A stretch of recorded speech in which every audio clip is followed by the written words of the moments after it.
Buenos días, soy Benito García Valero y les voy a presentar los resultados de una breve investigación en una presentación titulada Un laboratorio de estudios cognitivos para la teoría de la literatura, estudiar el símbolo a través de la corporalidad. Aquí pueden ver la estructura de la presentación que comenzaré ahora. En primer lugar les explicaré por qué decidimos crear un laboratorio para poder aproximarnos a los contenidos de una asignatura llamada Teoría de la Literatura,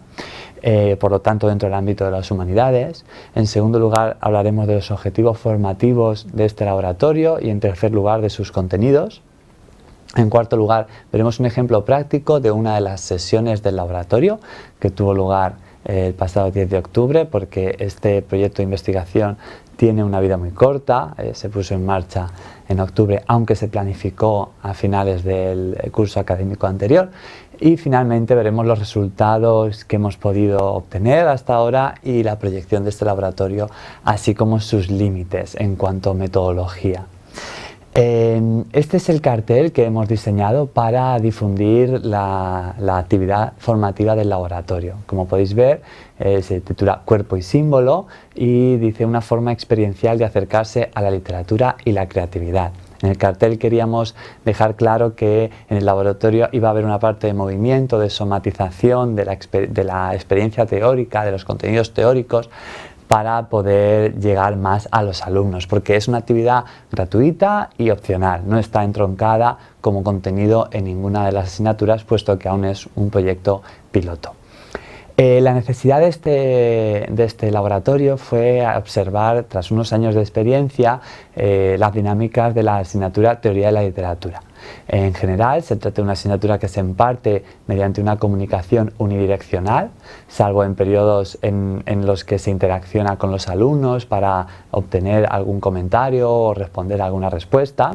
y son asignaturas donde hay un grupo bastante numeroso de alumnos por ser transversales, en torno a 60 alumnos por grupo. La metodología tradicional por esta comunicación unidireccional es la clase magistral. El profesor se sube a la tarima y expone una serie de contenidos teóricos y el resto de los alumnos que le escuchan toman apuntes y en algún lugar formulan alguna pregunta o se comenta algún texto escrito que se ha propuesto para leer en casa y hacer una serie de trabajos a partir de unas preguntas, y en alguna ocasión también hay exposiciones orales. Entonces todas estas prácticas las enmarcamos bajo la etiqueta de metodología tradicional para oponerlas a lo que vamos a proponer a partir de ahora, ¿no? Porque de alguna manera queríamos que muchos de los contenidos teóricos de nuestras asignaturas puedan ser vivenciados o experienciados de una forma corporal y directa y física por los alumnos. No solamente por una innovación metodológica, sino porque cuando nosotros explicamos teoría de la literatura y todo lo que tiene que ver con la literatura, estamos atendiendo a unos contenidos teóricos que tienen implicaciones psicológicas y cognitivas enraizadas en el cuerpo. Ya sabemos que hay varios teóricos que han explicado cómo los símbolos y el lenguaje parten de una percepción meramente corporal y por lo tanto el cuerpo y lo físico entra en juego a la hora de formar conceptos y entidades abstractas como son los símbolos. También sabemos todo lo que sucede en el cuerpo, estamos investigando todo lo que sucede en el cuerpo durante la lectura, los procesos de inmersión, de empatía, la respuesta emotiva del lector y fisiológica a lo que está sucediendo. Esto, gracias a los estudios empíricos más recientes, también se ha avanzado en ello, y también los fundamentos motores, por lo tanto, de la creatividad o de la génesis de símbolos o de textos. Entonces, nosotros queremos asentar las bases teóricas de la teoría de la literatura a partir de la experiencia somática y corporal de estos contenidos teóricos plasmados en los textos literarios, porque pensamos que da pie a ello, y al mismo tiempo estamos acercándonos hacia una base interdisciplinar en el estudio de la literatura, no enfocado únicamente en los métodos tradicionales de la filología, que son muy necesarios y que consisten en el análisis y el comentario y la crítica de textos literarios, pero lo ampliamos a todo lo que sucede también durante la lectura.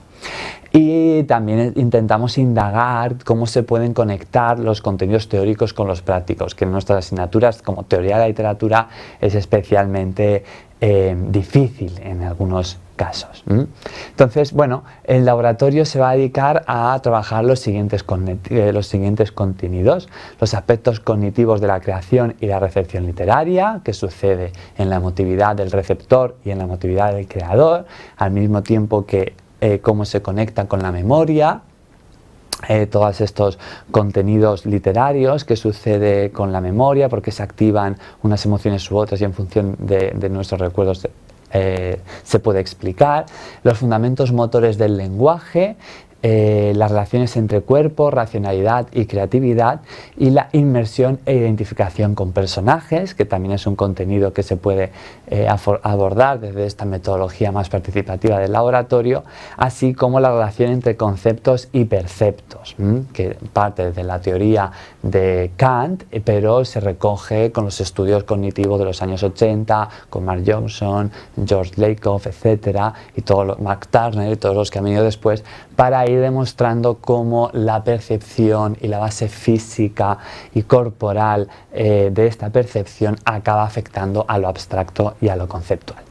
Entonces, en el tiempo que queda les expondré un ejemplo práctico de una de estas sesiones del laboratorio. Se llamaba El poder de la palabra, visualización, inmersión y empatía, y estos tres palabras son los contenidos teóricos que trabajamos durante esta sesión. En primer lugar, se hizo una bienvenida al grupo formado por 22 alumnas, porque casi todas eran chicas, y 2 alumnos que vinieron a esta sesión de manera voluntaria y opcional, y se les planteó una visualización de 20 minutos guiada por mí, en este caso, que era quien dinamizaba la sesión. Luego pusimos en común la experiencia, prestamos atención a las cuestiones de respiración, qué sucedía en la respiración durante esa visualización, qué recordaban de ello, e introducimos un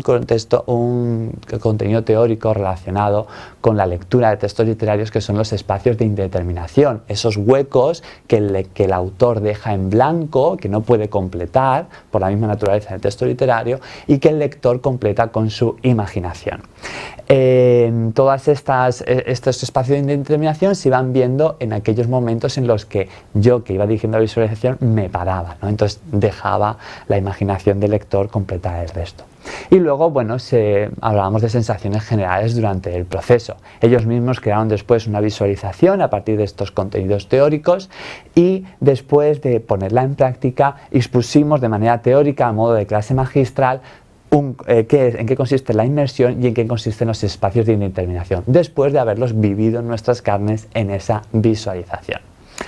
Esta es una foto de la sesión, tuvo lugar en el laboratorio, en el Museo de la Universidad de Alicante. Esta primera sesión del laboratorio, y ahí veis cómo el espacio está distribuido de una manera en la que los compañeros se ponían en parejas y realizaban estas visualizaciones y ponían en práctica estos conocimientos de una manera muy distinta a lo que nos podemos esperar de una aula de literatura habitual.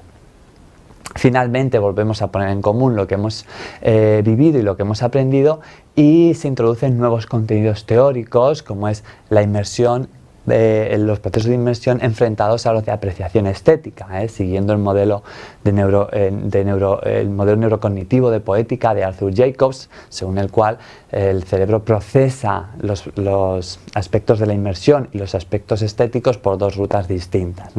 Introdujimos estos contenidos teóricos para también un poco anticipar lo que sucederá en la próxima